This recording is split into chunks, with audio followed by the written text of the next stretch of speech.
Right from breaking the news, జబ్బు ఉందని diagnose అయినప్పటి నుంచి during the entire process once in a while at least, అంటే ఆ ఇంటర్వల్ ఎంత అని మనం డిఫైన్ చేయలేము. It's very subjective. ఖచ్చితంగా అవసరం పడుతుంది. అంటే అవుట్లెట్ ఉండాలి టు వెంట్ అవుట్ కదా సార్. ఎవరి దగ్గర చెప్పుకోవడానికి ఒక అవుట్లెట్ ఉండాలి. అన్నిటికన్నా ముఖ్యంగా నేనేమనుకుంటున్నాను, దీంట్లో family and friends play significant role. మీ కుటుంబ సభ్యులు లేదా దగ్గర ఫ్రెండ్స్ ఖచ్చితంగా వాళ్ళతో మీరు చెప్పుకునేటువంటి ఒక రిలేషన్ ఉన్న వాళ్ళైతే చాలా మంచిది. సో దట్ మీకు ఒక అవుట్లెట్ ఉంటుంది. దానివల్ల కూడా మీరు చెప్పుకున్న తర్వాత మీరు లైట్ ఫీల్ అవుతారు. ఉదాహరణకి బ్రెస్ట్ క్యాన్సర్తో లేకపోతే కొన్ని క్యాన్సర్స్తో బాధపడుతున్న వాళ్ళు డయాగ్నోసిస్ అయ్యాక వాళ్ళు ట్రీట్మెంట్ తీసుకున్న క్రమంలో do they have normal activity like normal sexual activity కావచ్చు, భర్తతో టైం స్పెండ్ చేయడం, ఫ్యామిలీతో టైం స్పెండ్ చేయడం, ఇవన్నీ జరుగుతుందా? బికాజ్ నేనేదో హట్కే, నేను అబ్నార్మల్ అనే ఫీలింగ్లోకి వచ్చేస్తారు. So what you typically advise, how to be sensitive అని భర్తలకి ఏం చెప్తారు? అంటే ఒకటండి, ఎమోషనల్ సపోర్ట్ మరి భార్యలకి భర్త ఇవ్వాలి ఈ టైంలో. అంటే ఇదివరకు ఉన్నంత యాక్టివ్ లైఫ్ స్టైల్ ఉండకపోవచ్చు. ఫర్ ఎగ్జాంపుల్, ఇప్పుడు వాళ్ళ యొక్క సెక్షువల్ లైఫ్ కానివ్వండి, లేకుంటే వాళ్ళ యొక్క సోషలైజింగ్ కానివ్వండి, ఇదివరకు ఉన్నంత ఉండకపోవచ్చు. కొంచెం డిస్టెన్సింగ్ అవుతుంది, కొంచెం వాళ్ళు మూడు లోగా ఉంటుంది. ఎస్పెషలీ కీమోథెరపీలో ఉన్నప్పుడు హార్మోనల్ ఇంబ్యాలెన్స్ జరుగుతూ ఉంటుంది. ఇప్పుడు బ్రెస్ట్ క్యాన్సర్ కీమో ఇస్తున్నప్పుడు చాలా వరకు ఓవరియన్ సప్రెషన్ జరుగుతుంది. సో కాబట్టి ఈస్ట్రోజన్ పొజిషన్ యొక్క లెవెల్స్ తక్కువ ఉంటాయి. సో అలాంటి అప్పుడు మరి స్పౌస్ అర్థం చేసుకోవాలి. సో వాళ్ళకి సపోర్ట్ చేస్తూ, వాళ్ళు ఎంకరేజ్ చేస్తూ, అంటే ఒకటండి ఇందులో బయటపడాలంటే వన్ వే ఈజ్ స్పౌస్ కానీ ఫ్యామిలీ ఫ్రెండ్స్, అంత మాత్రం కాదు, సోషలైజింగ్ కూడా ఇంపార్టెంట్. మనం ఐసోలేట్ చేసుకుని లోపలని ఎవరికి కనబడకుండా మనం ఐసోలేట్గా ఉండాలంటే యూ కెనాట్ బీట్ ఇట్. ఏదో రకంగా సమ్ యాక్టివిటీస్లో బయటకు రావడం చాలా ఇంపార్టెంట్. ఇక్కడ సార్ ఈ కాంటెక్స్లో again extension of this very sensitive question, చాలామంది బ్రెస్ట్ క్యాన్సర్తో బాధపడి బ్రెస్ట్ రిమూవల్ తప్పనిసరి పరిస్థితుల్లో మీరు సర్జరీ చేసేయాల్సి వస్తుంది sir. How do people deal with that? విమెన్కి అది ఒక చాలా పెద్ద ఒక స్టిగ్మా లాగా ఉండిపోతుంది. నేను 100% చాలా, అంటే దిస్ ఈజ్ వెరీ రెలవెంట్ అండి. మీరు ఈ ప్రశ్న ఎంత ప్రాముఖ్యం అంటే, ఒక ఆడవాళ్ళకి మరి బ్రెస్ట్ అనేటువంటిది it's a symbol of their womanhood. ఒక రకంగా చెప్పాలంటే ఒక ఆర్గన్ మనం తీసేస్తున్నామంటే మరి ఒక సైకలాజికల్గా చాలా ఇంపాక్ట్ ఉంటుంది. అంటే అందుకే నేను చెప్తున్నాను కదా, ఈ ఇటీవల ట్రీట్మెంట్స్లో ఎట్లా ఉందంటే టోటల్ ఆర్గన్ రిమూవల్ లేదు. ఇప్పుడు అర్లీ డయాగ్నోసిస్ అయితే ఓన్లీ బ్రెస్ట్ కన్జర్వింగ్ సర్జరీ చేస్తున్నాం. సో ఇదివరకు రాడికల్ మాస్టెక్టమీస్ అని చేసేవాళ్ళం, తర్వాత మోడిఫైడ్ రాడికల్ మాస్టెక్టమీస్, ఇప్పుడు బ్రెస్ట్ కన్జర్వింగ్ సర్జరీస్ అని చేస్తున్నాం. ఈక్వల్ అవుట్కమ్స్తో. అంటే ఏంటి, అర్లీ స్టేజ్లో డయాగ్నోస్ అయితేనే బ్రెస్ట్ కన్జర్వింగ్ సర్జరీ పాసిబుల్ ఉంటుంది.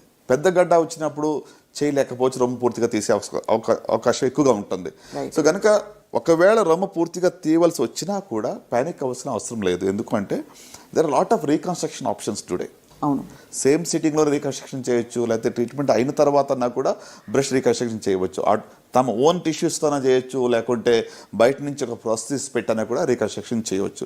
రైట్. సో అంటే you can get back your confidence. మీరు ధైర్యంగా సమాజంలో ఎలాంటి సిగ్గు పడకుండా ఉండటానికి అన్ని రకాల ఆప్షన్స్ ఉన్నాయి. ఏమీ లేదనుకోండి, ప్రస్తుతానికి రీకన్స్ట్రక్షన్ ఇప్పుడు వద్దు, టోటల్ బ్రెస్ట్ తీసేసారు అనుకున్నా కూడా ఆర్టిఫిషియల్ ప్రాసెస్ అందుబాటులో ఉన్నాయి.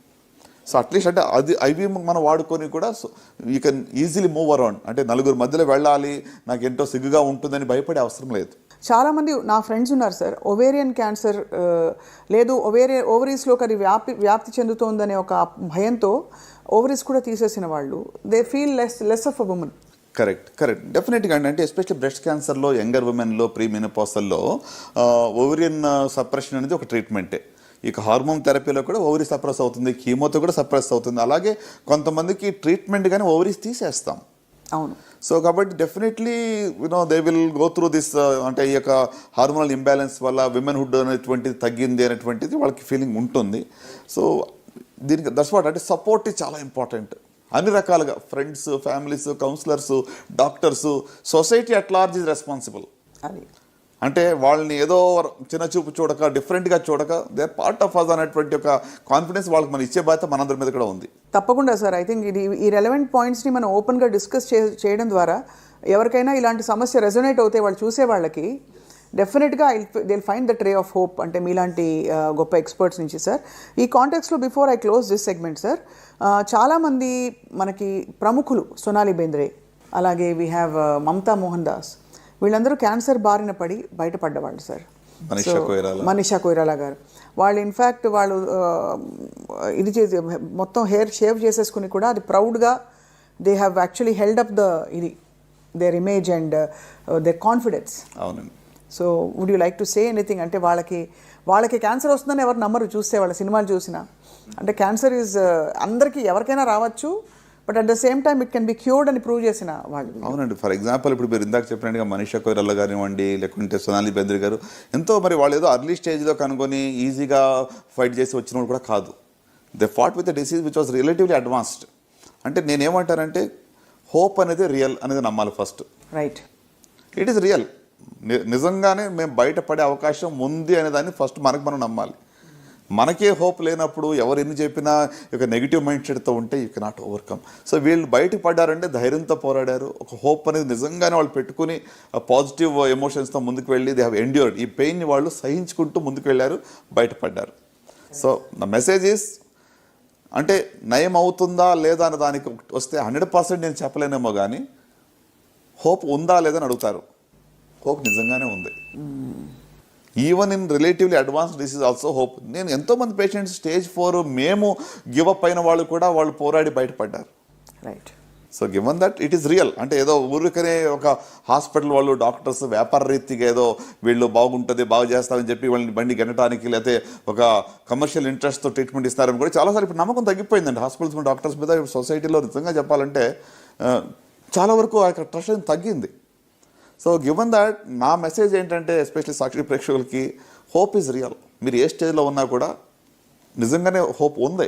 రైట్. డోంట్ గివ్ అప్, విడిచిపెట్టద్దు. పాజిటివ్గా ఫైట్ చేస్తే ఈ జబ్బు నుంచి బయటపడవచ్చు. చాలా గోల్డెన్ వర్డ్స్తో ఇవాటి సెగ్మెంట్ని ముగిద్దాము. Thank you so much doctor Chinnababu garu for your wonderful guidance today.